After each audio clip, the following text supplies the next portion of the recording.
आज देश में वर्तमान परिस्थितियों में जितने भी आंदोलन हो रहे हैं वो सभी आंदोलन अनुसूचित जाति अनुसूचित जनजाति के खिलाफ हो रहे हैं और एक षड्यंत्र के तहत ये आंदोलन चल रहे हैं।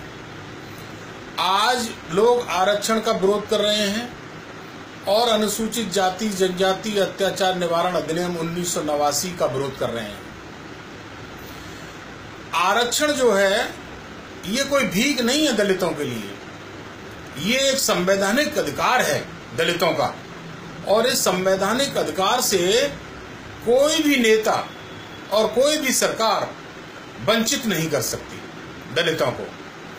मैं सवर्ण जाति के अपने बड़े भाइयों को ये अनुरोध सहित कहना चाहता हूं कि जो लोग आज वर्तमान परिस्थितियों में आरक्षण का विरोध कर रहे हैं और कह रहे हैं कि हमें आरक्षण खत्म चाहिए, तो मैं उनसे एक बात कहना चाहता हूं। वो बात यह है कि आप शैक्षणिक आरक्षण तत्काल प्रभाव से खत्म कर दीजिए और हमारी दलित महापंचायत ने यह तय भी किया है कि शैक्षणिक आधार पर दलितों को मिलने वाला आरक्षण तत्काल प्रभाव से समाप्त कर दिया जाए और राजनीतिक आरक्षण जिससे एमएलए, एमपी और राज्यसभा सदस्य और एमएलसी बनते हैं वो राजनीतिक आरक्षण को भी खत्म कर दिया जाए। हम सवर्णों की इस मांग का समर्थन करते हैं, लेकिन इसके साथ सवर्णों को और देश के हर नेता को, लोकसभा, राज्यसभा और राष्ट्रपति महोदय को ये निर्णय करना होगा कि अगर आरक्षण खत्म करना है तो आपको 1932 का वो अधिकार भी बहाल करना होगा जो 1932 में 3 बार राउंड टेबल कॉन्फ्रेंस में बाबा साहेब डॉक्टर अंबेडकर और महात्मा गांधी जी के साथ हुए समझौते में पृथक निर्वाचन का अधिकार मिला था। इसके बाद जब पृथक निर्वाचन का अधिकार देश के दलितों को मिला था तभी महात्मा गांधी जी हिंदुस्तान आ गए थे और उन्हें अंग्रेजों की पुलिस ने गिरफ्तार कर लिया था और वो यरवदा जेल में जेल काट रहे थे। तभी वो भूख हड़ताल पर बैठ गए। उन्होंने कहा कि बाबा साहब डॉक्टर अंबेडकर ने अंग्रेजों से जो पृथक निर्वाचन के अधिकार की मांग की है, मैं इस मांग से सहमत नहीं हूं। मैं पृथक निर्वाचन का अधिकार नहीं चाहता, मैं इन दलितों को सहूलियत देना चाहता हूं। जब कई दिन हो गए और महात्मा गांधी जी मरणासन अवस्था में आ गए तब बाबा साहब यरवदा जेल में गए थे और एक समझौता हुआ था जिसे पूना पैक्ट के नाम से जानते हैं। मैं साफ करना चाहता हूं, पृथक निर्वाचन का अधिकार वो था, अगर वो निर्वाचन का अधिकार हमें मिलता तो आज लोकसभा, राज्यसभा, विधानसभा, विधान परिषद में आज आधे आधे जनप्रतिनिधि दलितों के होते, आधे सवर्ण होते और आधे दलित होते। ये उस समय 1932 में इस देश के दलितों के साथ घोर धोखा हुआ था और बाबा साहब डॉक्टर अंबेडकर ने कहा था कि मैं संगीनों के साये में पूना पैक्ट पर हस्ताक्षर करके आया हूं। मैं जानता था कि अगर मैंने हस्ताक्षर नहीं किए और कोई अनहोनी होती है तो मेरे समाज का क्या होगा।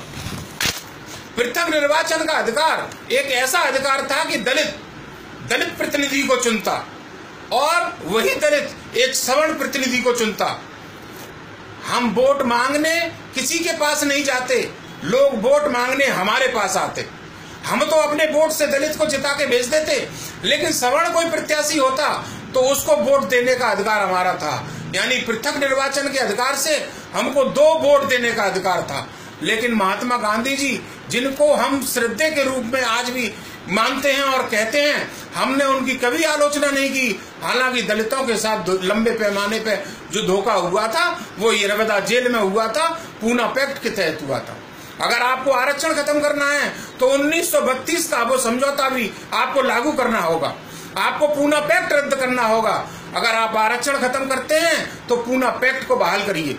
आप 1932 के पृथक निर्वाचन के अधिकार को बहाल करिए, ले लीजिए इस आरक्षण को। हम भी बहुत परेशान हैं। आए दिन आरक्षण का विरोध, आए दिन दलित एक्ट का विरोध, ये सुन करके हमारे कान पक गए हैं। आप लीजिए आरक्षण को।